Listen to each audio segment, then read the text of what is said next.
तो साथियों, आज हम पढ़ेंगे लोक नृत्य यानी कि फोक डांसेस। ठीक है। विभिन्न राज्यों में विभिन्न प्रकार के लोक नृत्य मनाए जाते हैं और उनका अपने आप में एक विशेष महत्व होता है। हमारे भारत में बहुत प्रकार के लोक नृत्य मनाए जाते हैं जिनके बारे में आज हम चर्चा करेंगे और पढ़ेंगे भी, जानेंगे भी कौन कौन से लोक नृत्य हैं और उनमें क्या महत्व है। ठीक है। वैसे अलग अलग राज्यों में अलग अलग प्रकार का अपना एक लोक नृत्य है जो उनके जनजातियों द्वारा, उनके निवासियों द्वारा मनाया जाता है। ठीक है। तो शुरुआत करते हैं छऊ नृत्य से। ठीक है। छऊ शब्द छाया से निकला है, जिसका मतलब होता है परछाई।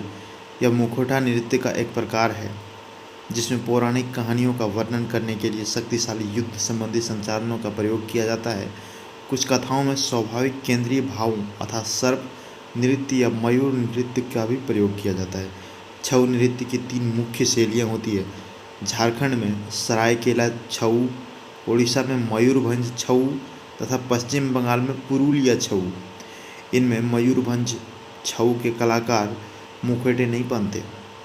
2010 में यूनेस्को ने मानवता की अमूर्त सांस्कृतिक विरासतों की प्रतिनिधि सूची में छऊ का नाम सम्मिलित कर लिया। ठीक है। तो ये रहा छऊ के बारे में।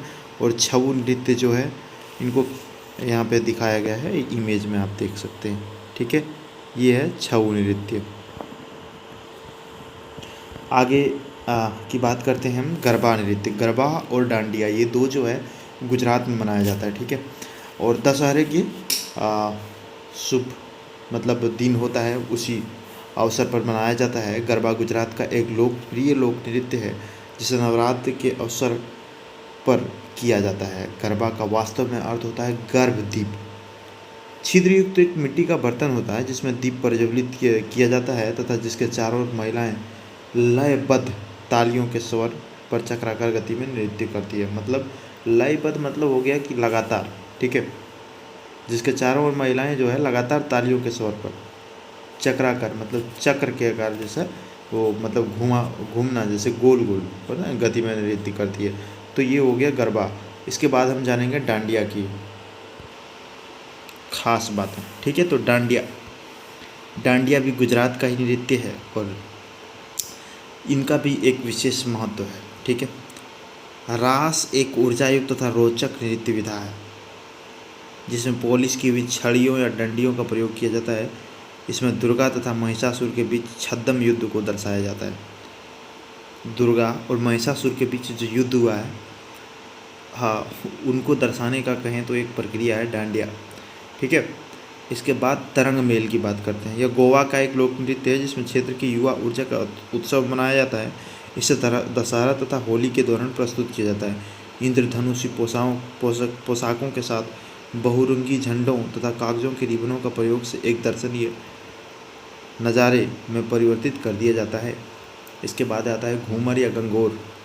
यह राजस्थान में भील जनजाति की महिलाओं द्वारा प्रस्तुत किया जाने वाला एक परंपरागत लोक नृत्य है। इसकी विशेषता महिलाओं का चक्कर खाकर घूमना होता है जिससे उड़ते हुए घाघरे की बहुरंगी थरथराहटें शानदार दिखती है बॉस।